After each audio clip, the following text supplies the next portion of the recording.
Welcome to Shannons Club TV, the show for all motoring enthusiasts to delve into the rich history of cars in Australia. In each episode, we profile our feature car from two perspectives, on the road and in competition. We'll also meet a proud owner and get the latest market news from the Shannons auctions team. So let's kick things off with the first Holden, a car which was far more radical than it looked, the 48215 and its FJ successor.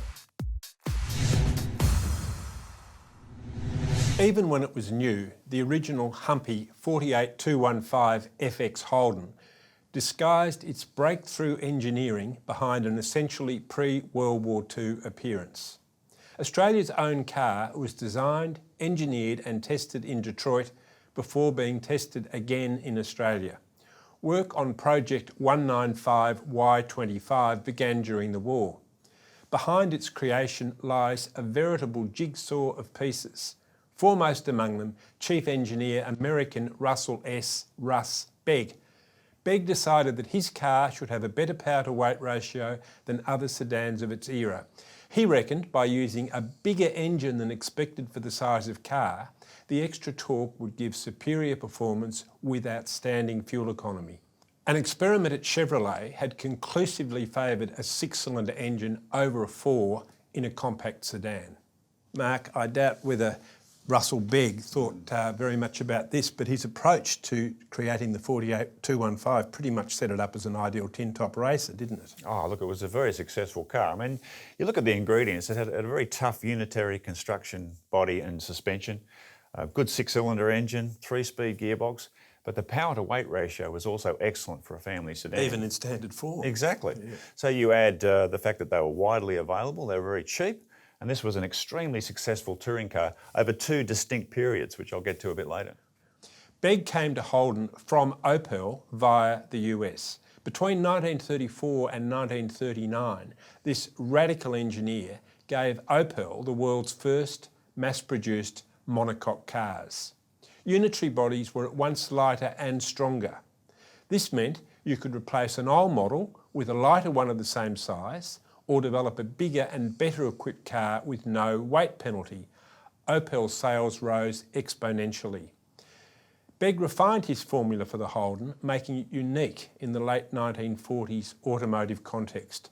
Low weight, torquey 2.2 litre 6, simple 3-speed gearbox. Begg added 9 inches of ground clearance at the insistence of Australian engineer Jack Rawnsley. Next came the Ute, and the FJ range included a panel van. Begg's formula set a new template for Holden-sized cars. The Ford Zephyr and Vauxhall Velox followed. The Ford Falcon and Chrysler Valiant came much later. Before GMH could meet demand for its Holden, the 1.2 litre Austin A40 was Australia's top-selling car. For all its performance, economy and ruggedness though, the 48215 was looking dated when the facelifted FJ arrived in 1953. Interesting timing, Mark. Did the 48215 and the FJ enter the RedX trial as favourites? Well, they certainly were the favourites coming into the event, and for a good chunk of it they were leading, and I guess you could say in some ways they were unlucky not to win. But during that wild 1950s period on the racetrack, the FJ and the 48215 really were the cars to beat.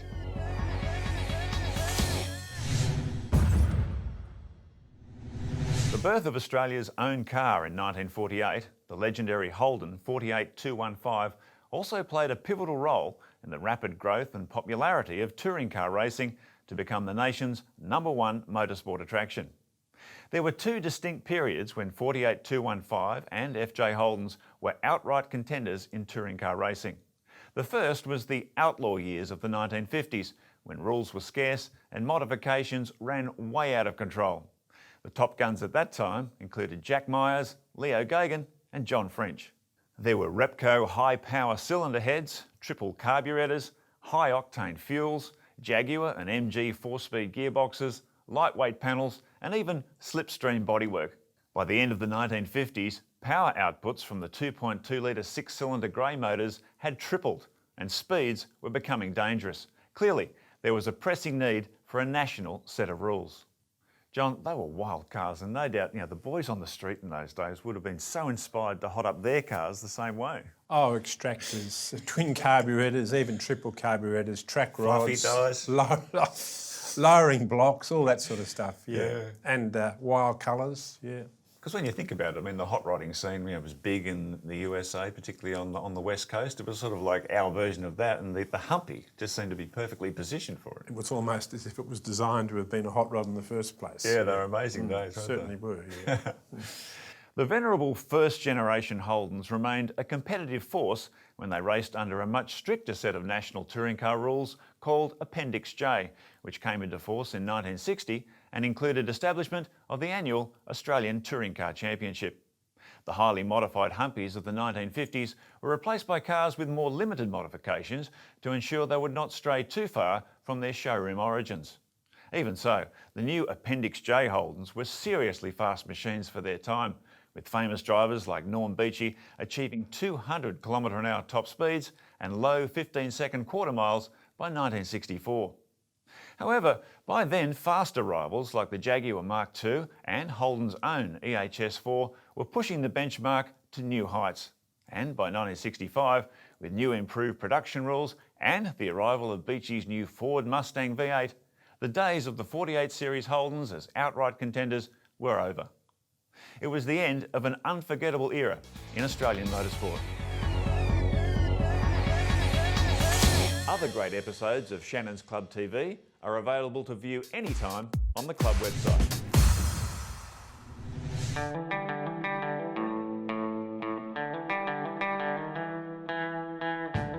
Right, well, my name's Joe Valla and this is my 1953 FX Holden. The correct model name for it is a 48215. I bought the car when I was 19 from Bargain Autos in Elizabeth Street, Melbourne for the princely sum of $250, which was actually about a month's wages of mine at the time. I was on about $50 or $60 a week. Sort of went through about a 1 or 2 year restoration. It's still all original from when I bought it in about 1971. The only thing is I've changed it over to a 12 volt electrical system, and there was no heater. Vacuum operated windscreen wipers, not electric. Skinny 15-inch tyres. After I'd first bought it, I changed the colour to a dark navy blue, and then when I restored it for my son's wedding, I brought it back to the original colour.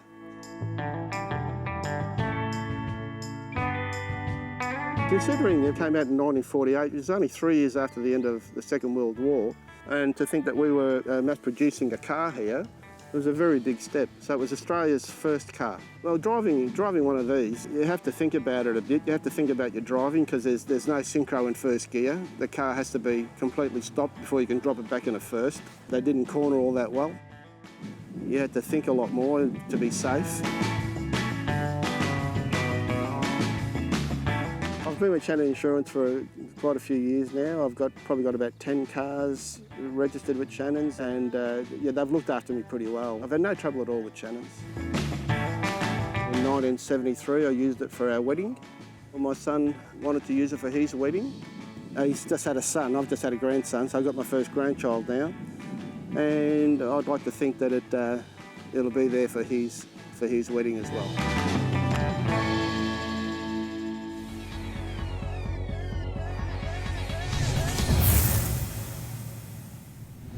Tiny Hansen from the Shannons Auctions team joins us to talk about the original Humpy Holdens. Welcome to the show, mate. G'day, how you going?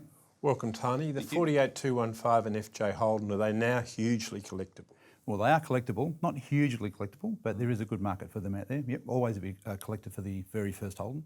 Do you think prices are likely to go up in the near future? We've seen prices hit sort of a steady lull throughout the last couple of years through the auctions. Yeah, they haven't gone up a lot. There's always good money for good quality cars. But the standard Humpy, as you say, sort of well as around the same price. Do you think the demise of local car manufacturing, over time is going to have a ripple effect? Like it's going to increase the desirability of the original car? Well, it could do because a lot of people, well, not a lot of people, but some people might desire to have the very first of the model and then they've ordered the very last of the model. Because you see that in other marques, don't you? We've seen that in the Ford Falcon so far. GT. Falcon Yeah. GTs, exactly. There are some collectors that have the first GT and the last GT. I can see that flowing on to the Holdens as well. So does this mean the 48215 is actually probably better as a collector's car than the FJ? Because it's the first one. Yes. It's probably not a better car. No. But collectability-wise, for sure. And for desirability, I mean, they made the 48215 model ute, and then of course in the FJ we had the panel van. I mean, they are extremely rare cars. Panel vans, especially windowless panel vans, very, very rare. And is a ute worth as much as a sedan? I would think a ute would be worth a little bit more than a sedan, only because of the rarability. Not too many utes around. I'll tell you what, if someone was interested in buying one of these cars, you'd want to sit in it first, because You couldn't fit in, could you? I sat in one recently and I could not believe how small it was inside that They're car. not very Were big Australians a lot smaller in the 1950s? Or I think what's we going must have on? been. I think they're not a big car, that's for sure. Yeah, big so- steering wheel, seats very high to the bottom of the steering wheel. So what would be your recommendation? I mean, I know that a lot of these cars were modified. They were turned into street machines, hot rods, all sorts of stuff. Are those cars still around, and are they being converted to original spec, or what would you recommend? I would think a lot of the original modified cars from back in the 80s would probably be gone now. Yeah. But I think if you're going to buy one, the originality is the way to go. The most original cars are by far the more collectible. Thanks very much for that, Tony. No, my pleasure. Thanks, Tony. And remember, you can keep up to date with all the latest Shannons auctions news on the Shannons Club website. If you'd like a memorable image of the Holden 48215 or FJ Holden in competition, visit autopics.com.au.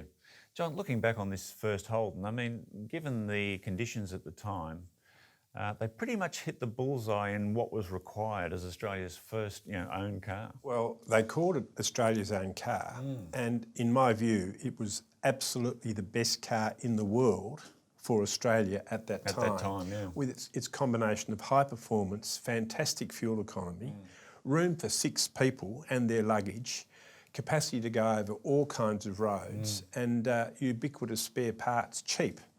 I mean, it really was. It was a perfect solution. And the grey coloured 6-cylinder engine, I mean, that was quite advanced for the time, and we had it right through to the early 1960s. So Till 1963. The problem was the car kept getting heavier. So it had been an outstanding performer in 1948 and through into the mid-50s. But by 1962 in the EJ, the car was actually under-engined. and I think a fair bit of complacency had crept into the General by then, because they had Great such a deal of stranglehold complacency. in the They market. did. Almost a monopoly. Yeah, hugely successful car though, and very important historically. Absolutely, and as the years pass, it will be seen to be even more important. Sure will. Well, we hope you've enjoyed looking back on Australia's own car, the fabulous Humpy Holdens. We look forward to company next time on Shannons Club TV. Bye for now.